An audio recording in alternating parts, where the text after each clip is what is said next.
Hi everyone, this is AtYourServiss with AtYourStamping.com. Thank you for stopping by today. I've got a Christmas card to show you today using the stamp set Painted Harvest.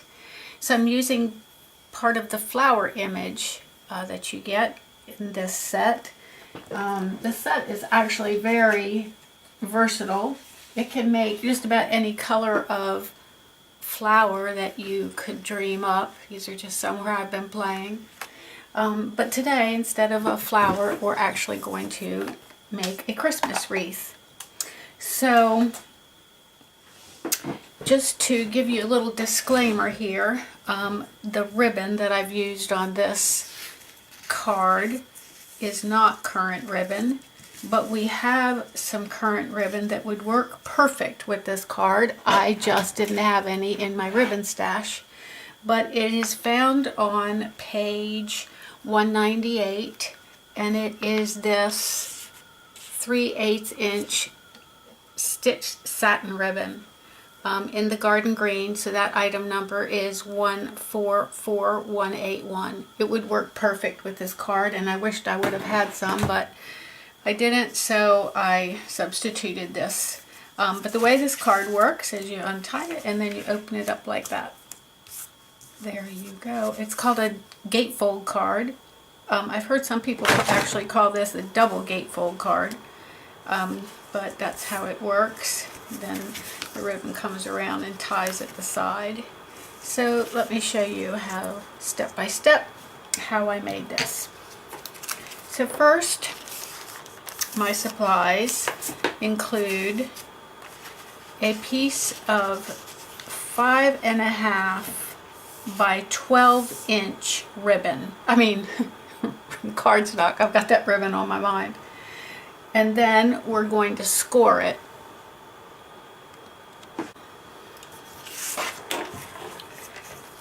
And we're going to score at 2 inches, 4 inches,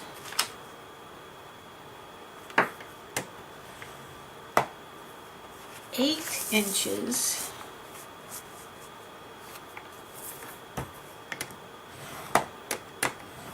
and 10 inches.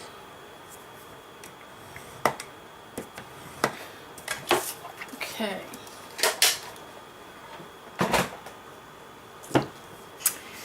Then I'm going to actually burnish these score marks with my bone folder.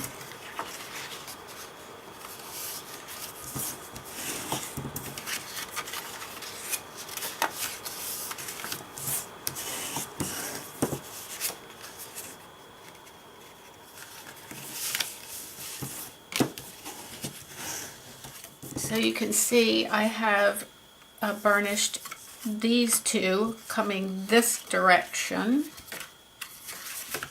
and then these on the top here fold back, and that's what gives you your gatefold card. Okay, so then we're just going to add some designer series paper. This paper comes from the Painted Autumn designer series paper collection. I believe my favorite by far for this holiday catalog. I just love this designer series paper. I have used it, oh, I almost forgot my garden green panels. Have used it so much. So to give you some dimensions on this, so the designer series paper is measuring 1.5 inches by 5, and the garden green then should be 5.25 by 1 3/4. Okay, so I'm just going to attach my designer series paper to the garden green panels.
Okay, now we have 4 panels we're going to add to our card.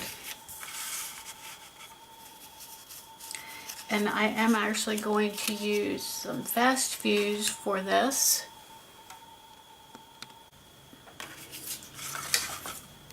The reason I'm using fast fuse is these layers are a bit heavy, so I don't want to truss snail. But you could also use the multi-purpose Tombow glue if you have some of that.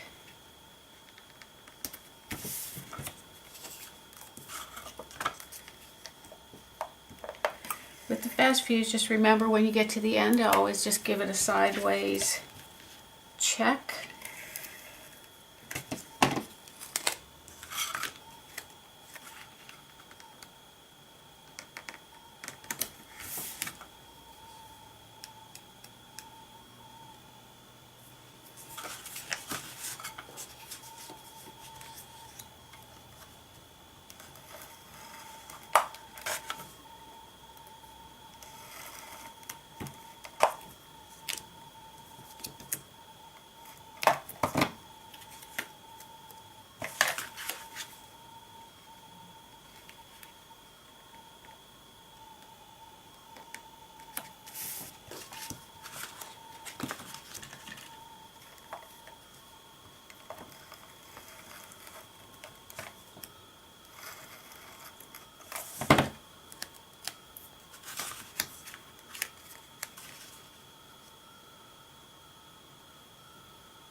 Okay, so pretty. I love this fold. All right, so then we're going to bring in 2 more components. So this is cut with the Stitched Shapes square framelits. So you can see, oh, well maybe not. You can see the little edging. It's like stitched. And then this is from the Layering Squares framelit. So I'm going to use this one to stamp on. And I'm using Garden Green ink. Bring this back in. I'm going to ink this up.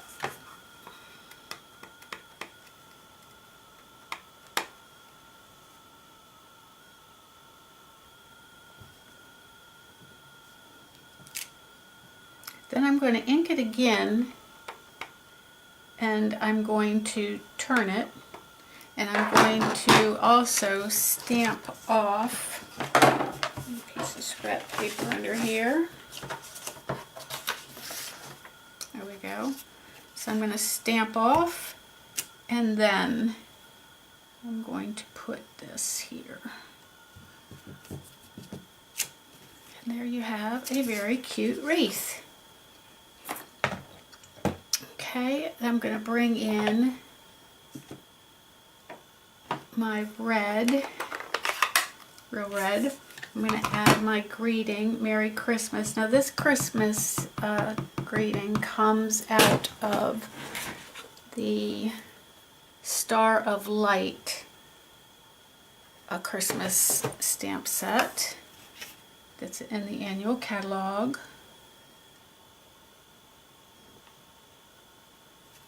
There's my greeting. Then I'm going to also bring in some little dots for my berries.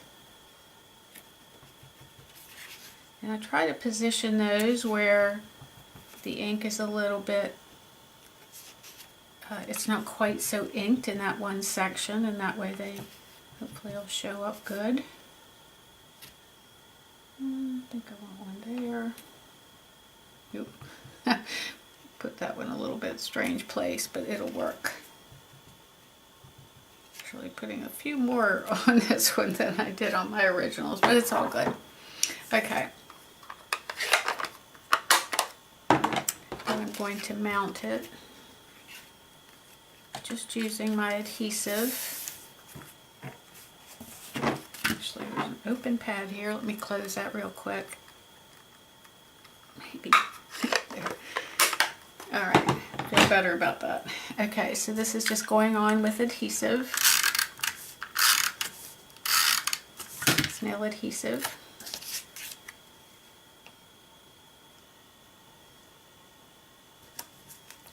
Okay, and then I'm going to actually add this to my card front with my ribbon.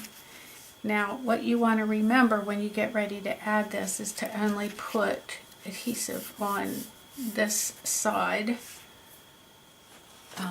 Get my ribbon out, and actually, because I tied my ribbon too small in my last project, I'm going to use my leftover ribbon. Let's see, where do I want to put that? So that needs to go on this end. Yep.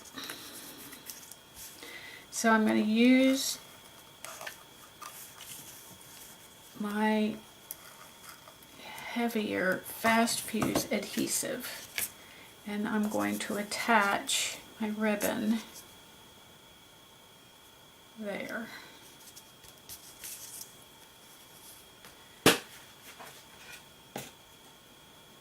And then I'm going to actually attach another piece of ribbon.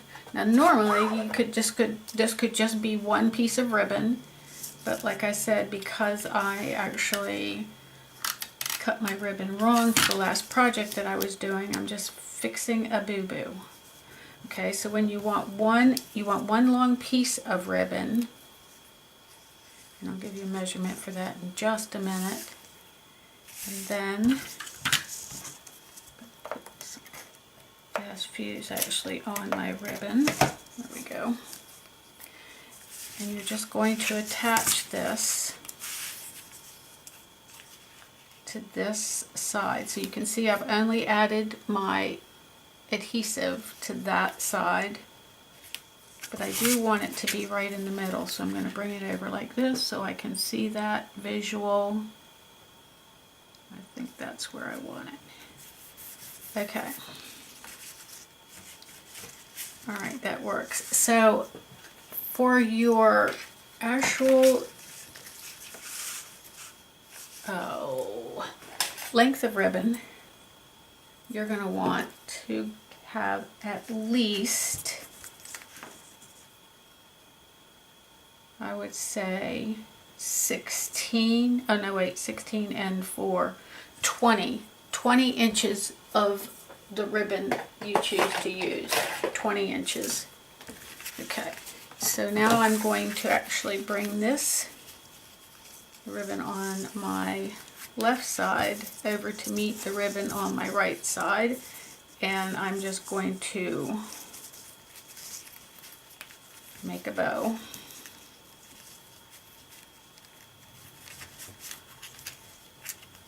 Now, I ought to give you some tips while I'm doing this. Let me zoom in just a little bit. Everybody's always having a hard time tying bows, so let me give you the tips that I use. So the first thing I make sure is that my ribbon is not twisted. Okay, so in other words, it's not like that. It's actually as flat as you can get it. And then I pull. I make like a little X, cross I should say, cross, that's a better description. Okay. Then I make my loop and I bring my other piece either around this way or back and around this way, whichever looks like that's where the ribbon wants to go. And then I push that up into that hole, and I just begin to tighten it, but not real tight. I want to get my ribbon lengths going the directions that I want them, and then I will pull tight. Actually, this ribbon is telling me it doesn't want to go the way I want it to go. And so I'm just going to play a little bit, try to convince it. Okay, I think I like that. This side just is wanting to go its own direction. And sometimes I'll just go with that. If the ribbon really does not want to go the direction I'd like it to go, then I will just try to accommodate it and let it go that direction instead.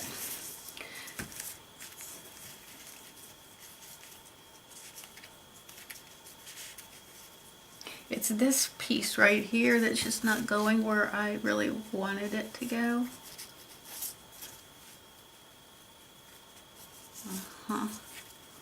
So, there, that's a little bit better. Alright, and then, oh, my ribbon scissors are always in my stamp studio and not in my office where I'm videoing. But we will just, you want to leave your tails on this rather long so that when people go to retie it, they'll have ribbon to work with. Okay, there you go. How's that look? Ooh, hitting my light, sorry. Zoom out a little bit. How's that? I like this little wreath card done with the painted harvest. It is quick and simple and a different way to use that stamp set, which I always like versatility, as you've probably heard me say if you watch my videos very often. So if you like this card, I hope that you'll leave me a thumbs up. If you'd like to see more of my work, you can visit me at www.o2bstamping.com. Thanks for dropping by. I hope you come back again soon.